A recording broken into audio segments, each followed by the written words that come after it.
she said, "I'll work your fields, master, just feed my starving children." The wind, a mournful whisper across the fallow expanse of Elias Thorne's land, carried the scent of dust and distant rain, a familiar perfume of solitude. For years, it had been his only constant companion, a presence as weathered and unyielding as the man himself. His heart, a fortress built of loss and silence, knew no other rhythm than the turn of seasons and the ache of memory. The town of Redemption, a cruel irony of a name, lay a day's ride away, a place he visited only when necessity's teeth bit too deep. It was there, amidst the cacophony of market day, that the wind brought a different sound, a tremor in the stale air of his existence. He saw her first as a silhouette against the harsh midday sun, a woman bowed but not broken, a fiercely protective shield around too small a shadows. Lyra.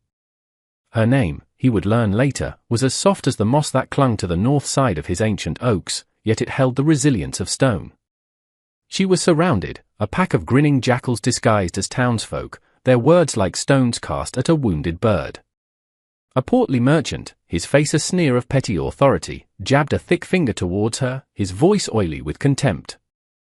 "Thief! Vagrant! We'll have no more of your kind befouling our town." Lyra did not speak, her gaze fixed on something beyond their faces, a horizon only she could see.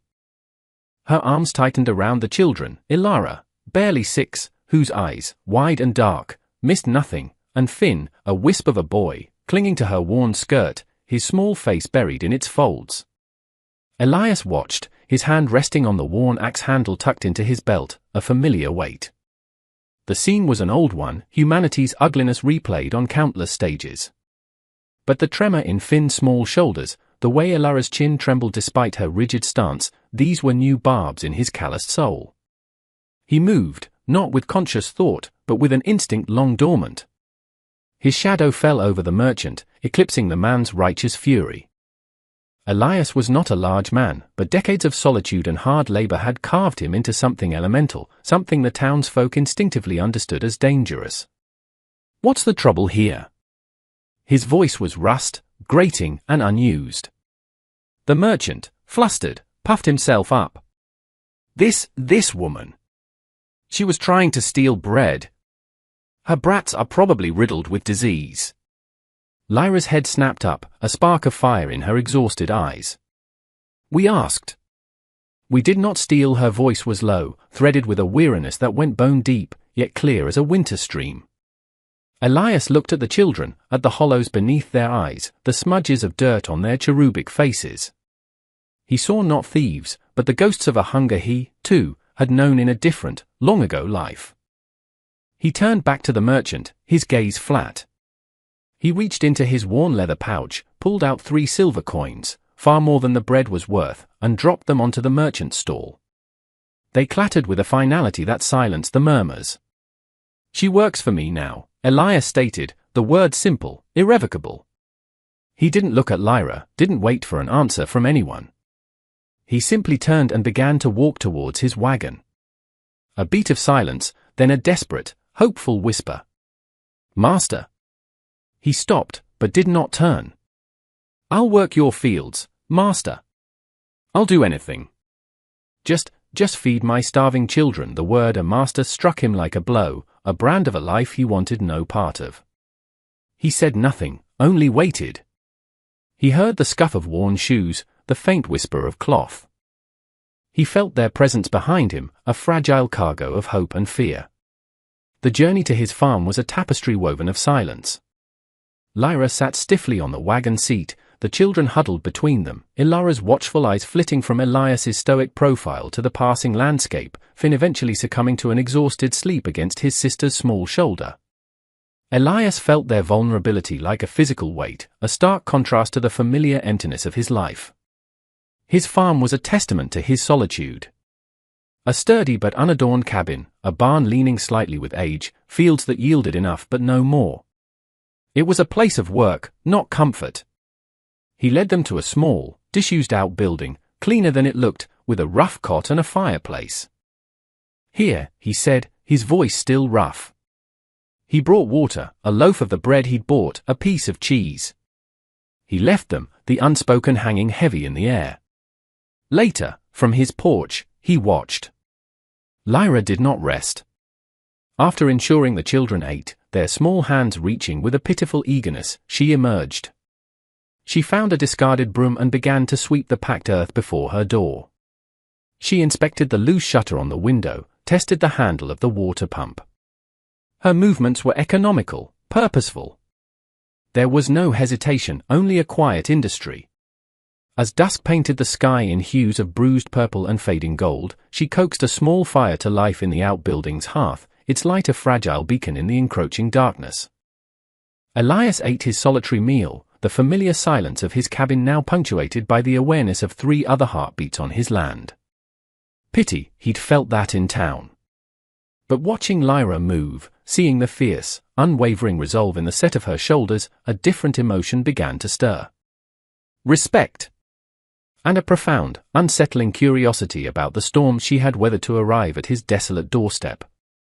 The unspoken agreement settled over them like the morning mist. She worked. He provided. Words were an extravagance neither seemed to require. Days bled into weeks, each sunrise painting the eastern sky with a promise Elias had long forgotten to notice. The rhythm of the farm, once a solitary drumbeat, now held a subtle counterpoint. Lyra rose before him, the scent of wood smoke from her small cabin often the first thing to greet him. She did not confine herself to the tasks he implicitly assigned.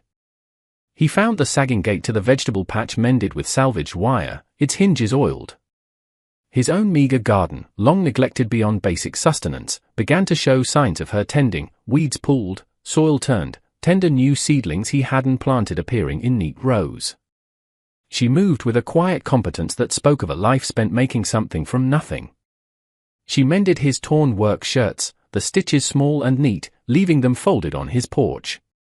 In return, he left extra rations of flour, a side of smoked bacon, a length of sturdy cloth he'd found forgotten in a trunk. He never acknowledged her additions to his life, nor she his. It was a language of gesture, of needs met before they were voiced. The children remained shadows, flitting at the edges of his perception. Elara, with her mother's watchful eyes, would sometimes pause in her silent play of arranging pebbles or drawing in the dust to observe him, her expression unreadable. Finn, smaller, more skittish, would occasionally offer a fleeting, terrified glance before burrowing back into the perceived safety of Lyra's presence. Elias made no effort to approach them, sensing their fear was a wild thing, not to be cornered. He simply existed, a stoic fixture in their new, fragile landscape. He began to leave small, inconsequential things where Elara might find them, a brightly colored feather, a strangely shaped stone, a discarded wooden block that might, with imagination, become a house or a horse. He never saw her take them, but they would be gone when he next passed. Lyra's silence was not emptiness. It was a vessel, holding untold stories, unexpressed grief. Elias found himself watching her more often than he intended. The way her hands, though chapped and work-worn, moved with a surprising grace as she kneaded dough or sorted herbs she'd gathered from the woods. The unwavering line of her jaw when a task was particularly difficult.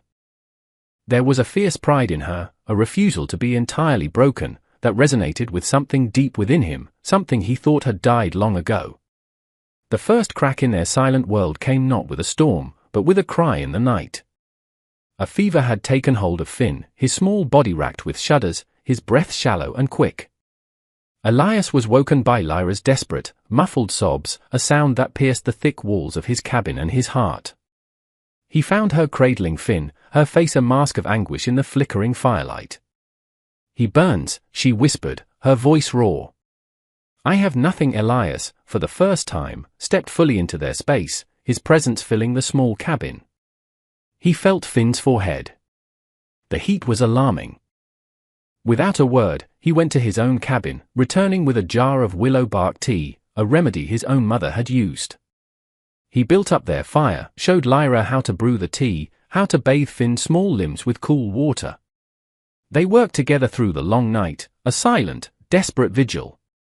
Lyra, her fear a palpable thing, nonetheless followed his quiet instructions, her hand surprisingly steady. As dawn approached, Finn's fever began to break. His breathing eased, his small body relaxing into a true sleep. Lyra slumped against the wall, exhaustion and relief warring on her face. Elias watched her, the harsh lines around his own mouth softening almost imperceptibly. He had seen her strength in labor, her resilience in hardship. Now he saw her vulnerability, the fierce, consuming love of a mother. Later that day, as the sun climbed high, Finn sleeping peacefully, Lyra found Elias by the creek, mending a fishing net. She stood for a long moment, watching the sure, methodical movement of his hands. They took everything, she said, her voice barely above a whisper, addressed to the flowing water as much as to him. My husband, he believed the whispers. That we were cursed. Elara asks too many questions, they said. Finn, too quiet. Not like other children, she paused, her breath catching. They drove us out. Said we'd bring blight to the village. Elias didn't stop his work, but his hand stilled for a moment. He offered no false comfort, no easy words. He simply nodded, a small, almost imperceptible movement. But in that nod, Lyra felt something shift. An understanding. A shared acknowledgement of the cruelty of the world, and perhaps, the faintest glimmer of shared sanctuary. The next morning, a roughly carved wooden bird, smoothed by calloused hands, lay on the step of Lyra's cabin. Finn, when he woke, clutched it as if it were the most precious treasure in the world, a small, hesitant smile gracing his lips for the first time in Elias's presence. The silence between them remained, but it was different now, less a wall and more a quiet space, holding the unspoken weight of shared experience. The fragile piece of their isolated world was not destined to last. The turning leaves of autumn brought with them the need for supplies, for salt and flour and iron, things the farm could not provide. Elias had put off the journey to redemption as long as possible, a knot of unease tightening in his gut at the thought of exposing Lyra and the children to the town's venom again. But winter was a harsh master, unforgiving of unpreparedness. He considered leaving them, but the memory of Finn's fever, of Lyra's desperate face, stayed his hand. And a deeper, unacknowledged reluctance to leave her, even for a few days. He decided Lyra would accompany him. Elara, though young, had a solemn maturity about her. He instructed her to keep Finn inside, to bolt the door, to speak to no one. Lyra, her face pale but resolved, agreed. She bundled Finn in Elias's old coat, kissed Elara's forehead, her eyes conveying a mother's silent litany of warnings and love. The town, when they reached it, was as unwelcoming as a nest of disturbed hornets. Whispers followed them like shadows, eyes like flinty arrowheads. Elias felt Lyra flinch beside him, her hand instinctively going to the worn shawl wrapped around her shoulders, as if to ward off their malice. He kept his expression impassive, his gaze fixed ahead, but his awareness of her silent struggle, was acute. The merchant, Geris, whose stall Elias had approached that first day, spotted them. A smirk spread across his fleshy face. Well, well. Look what the wind blew in. Still got your charity case, Thorn? Or has she bewitched you proper? Elias ignored him, moving towards the general store, but Geris was not so easily dismissed. He stepped into their path, his bulk blocking the narrow boardwalk. Some folks are saying you're harboring more than just a vagrant, Thorn. Some say she's unnatural. Those brats of hers too. Lyra's breath hitched, but she stood her ground, her chin lifting almost imperceptibly. Elias felt a cold anger rise within him, an emotion he hadn't allowed himself in years.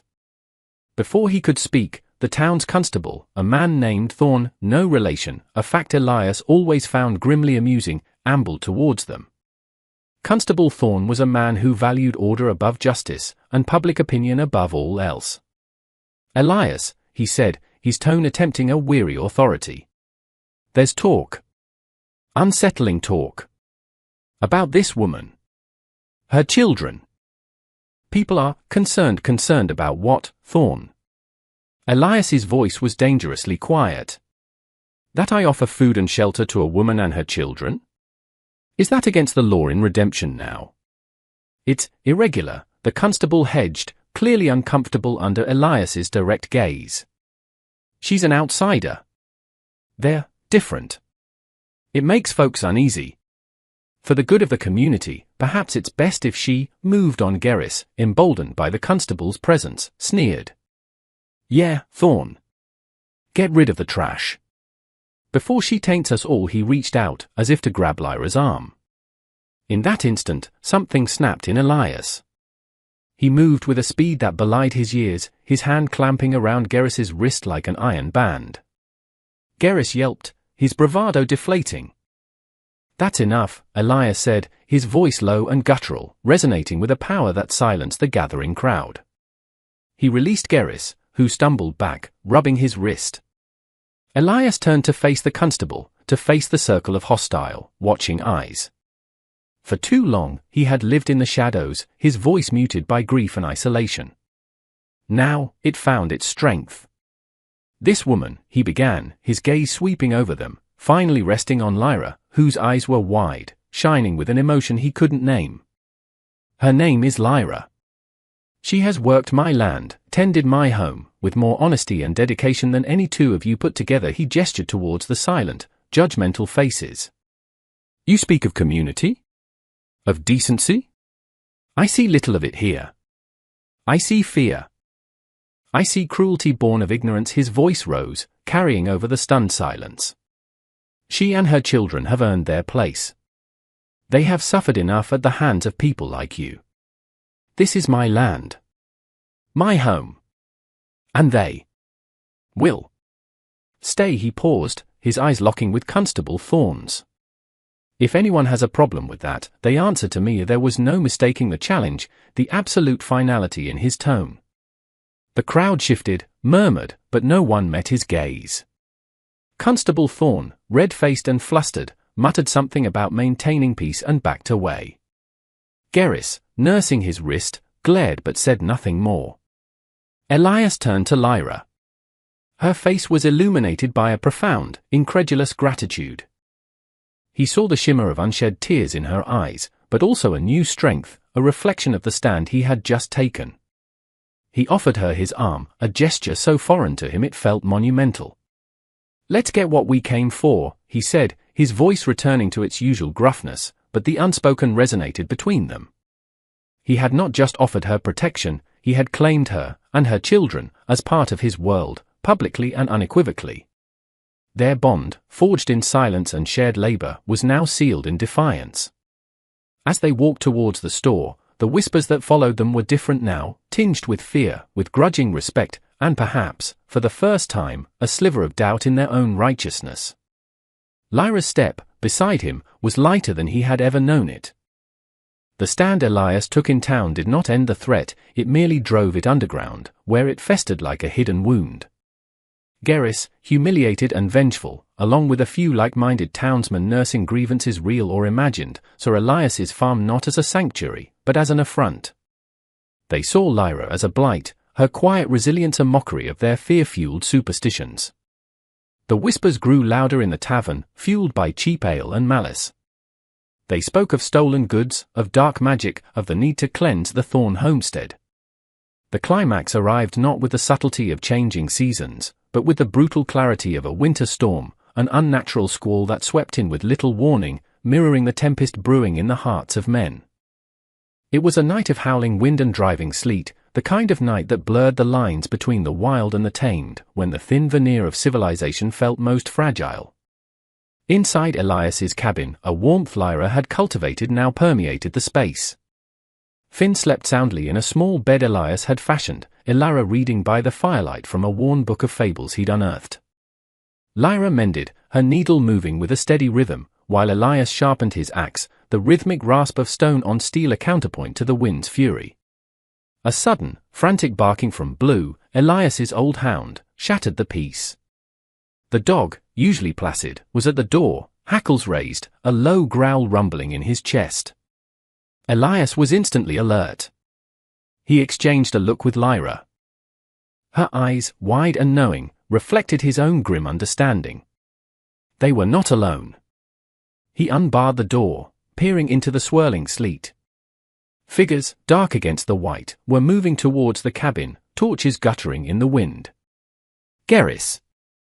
And at least 4 others, armed with clubs and pitchforks. Stay inside, bolt the door behind me. Keep the children away from the windows, Elias commanded, his voice tight. He grabbed his axe, his face a grim mask. Lyra's hand shot out, gripping his arm. Her eyes were not filled with fear, but with an intense, focused light. "The root cellar," she said, her voice urgent, low. "The old entrance, behind the woodpile. I cleared it. It leads out to the creek bed. They won't look there." Elias stared at her. He'd forgotten about that entrance, long since collapsed and overgrown. Her foresight, her quiet preparation, stunned him. He nodded, a surge of fierce pride, of something akin to awe, cutting through his anger. "Go. Take them." But Lyra shook her head. "You'll need help. Elara can get Finn there. She knows the way." She turned to her daughter, her voice calm, firm. "Elara, my brave girl. Take Finn. Quickly. Be silent.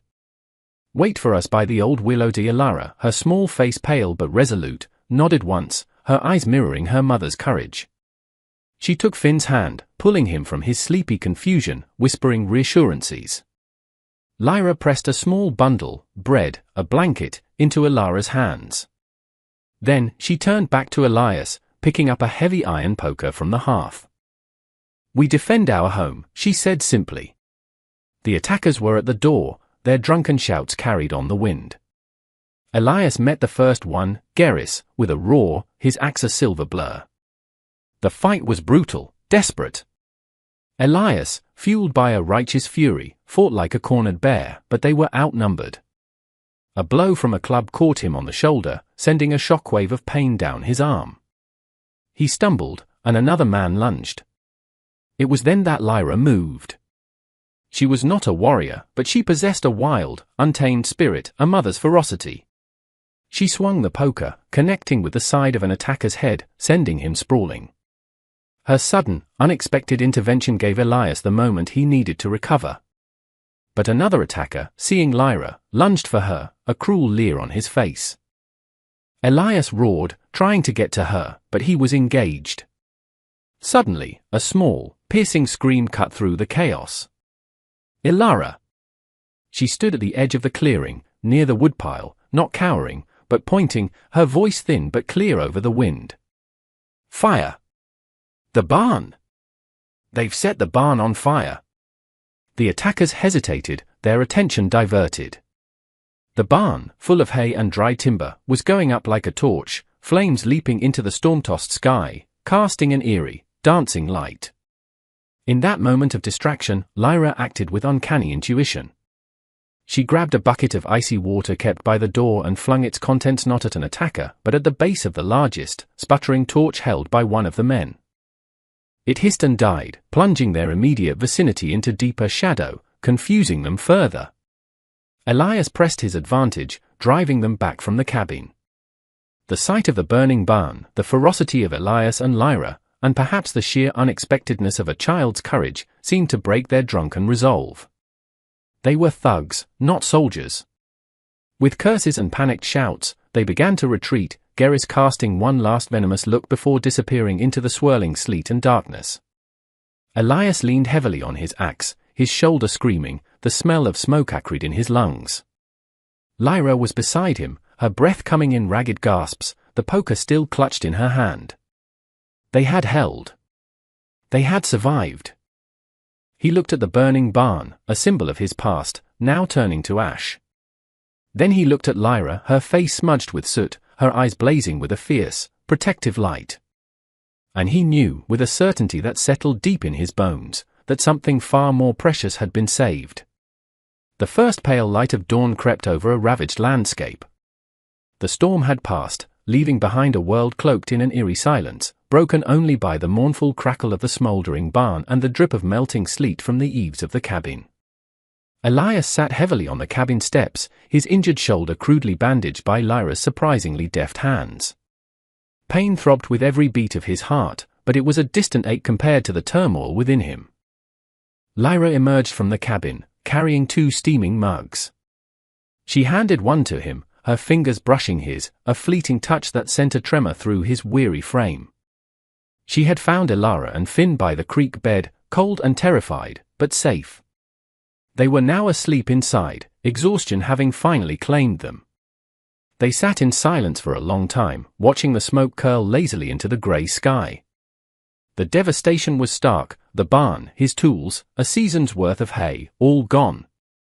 Yet, looking at Lyra, at the quiet strength in her profile as she gazed at the ruins, Elias felt not despair, but a strange, unbidden sense of peace. The things he had lost were mere wood and iron. The things he had defended, the things she had helped him save, these were alive, breathing, infinitely more precious. He turned to her, the words he needed to say forming slowly, painfully, like thawing earth. He was not a man of grand pronouncements, his emotions long buried beneath layers of grief and solitude. "Lyra," he began, his voice hoarse, raw from the smoke and the night's exertions. She met his gaze, her eyes clear, waiting. He gestured vaguely towards the fields, towards the cabin, towards the smouldering ruins and the untouched forest beyond. This place, it was just land. Just a place to be alone. He paused, searching for the right words, words that could convey the shift within him, the new landscape of his heart. You and the children," he took a ragged breath. "You made it a home." He looked down at his calloused hands, then back at her, his gaze direct, vulnerable in a way he hadn't allowed himself to be in decades. "Stay, Lyra. Not just for shelter. Not just for work." He reached out, his hand covering hers where it rested on the step beside him. Her skin was cool, but a warmth spread from her touch, chasing away the lingering chill of the night. "Stay," he repeated, his voice softer now, imbued with a plea he hadn't known he was capable of. "With me. Make this our home." Together Lyra's eyes, those deep pools of resilience and sorrow, slowly filled with tears. But these were not the tears of grief he had witnessed before. A fragile, luminous smile touched her lips, a dawn breaking across her face. She didn't speak for a moment, her gaze holding his, a silent conversation passing between them that transcended words. Then, she turned her hand beneath his, her fingers lacing with his, a firm, sure grip. "Elias," she whispered, his name a soft melody, a promise. Yes, the word was simple, yet it held the weight of a lifetime, the promise of a shared future. In the quiet aftermath of violence and fear, in the ashes of what was, a new foundation was laid, built not of timber and stone, but of courage, trust, and a love as tenacious and resilient as the wild herbs she coaxed from the unforgiving soil. Months later, spring breathed new life into the Thorn homestead. Where the barn once stood, a smaller, sturdier structure was rising, built by Elias's hands with Lyra often beside him, passing tools, offering quiet suggestions. The fields, plowed and planted, promised a bounty richer than any Elias had known alone. Flowers Lyra had planted in salvaged tins and cracked pots bloomed in vibrant defiance along the cabin walls, their colors a stark contrast to the monochrome existence Elias had once endured. Elara, her initial shyness replaced by a quiet confidence, now read aloud to Finn in the evenings, her voice clear and sweet, filling the cabin with stories of faraway lands and brave heroes. Finn, no longer a shadow, trailed Elias around the farm, his small hands helping with chores, his laughter a sound as natural and welcome as the chirping of crickets. Elias himself was a changed man. The harsh lines around his eyes had softened, smoothed by Lyra's presence, by the children's innocent affection. A smile, once a forgotten expression, now came more easily, especially when his gaze fell on Lyra as she moved through her day, a quiet song in her heart. She was the calm center of their world, her intuitive wisdom a source of strength and comfort. Her knowledge of plants and healing had become known, albeit grudgingly at first, in the wider, scattered community. People from distant homesteads, hearing tales of her skills, sometimes made the journey to seek her help for ailments the town doctor couldn't cure. They found not a witch, but a woman of quiet grace and profound understanding. The town of Redemption kept its distance. Geras and his cronies had faded into the bitter obscurity they deserved. Some townsfolk still whispered, but now their words were tinged with awe, with a reluctant respect for the family that had faced down darkness and emerged stronger. Elias and Lyra's love was a quiet river, flowing deep and sure beneath the surface of their days. It was in the shared glance over the supper table, the comfortable silence as they watched the sunset paint the sky, a hand reached out in the darkness of night. It was a love built not on grand declarations, but on shared burdens, mutual respect, and the profound, enduring miracle of finding sanctuary in another's heart. Their home, once a bastion of solitude, was now a haven of peace, a testament to the enduring power of love to heal, to rebuild, and to make the desolate bloom. In a world quick to judge and slow to understand, where do we find the courage to offer sanctuary? And when given, how does that fragile seed of kindness blossom into a love that can heal not just two souls, but the very land they walk upon? The heart knows its home when silence speaks louder than any vow, and shared burdens become shared strength. If their story touched your heart, subscribe for more tales of resilience and the quiet power of love. Let us know in the comments what true sanctuary means to you.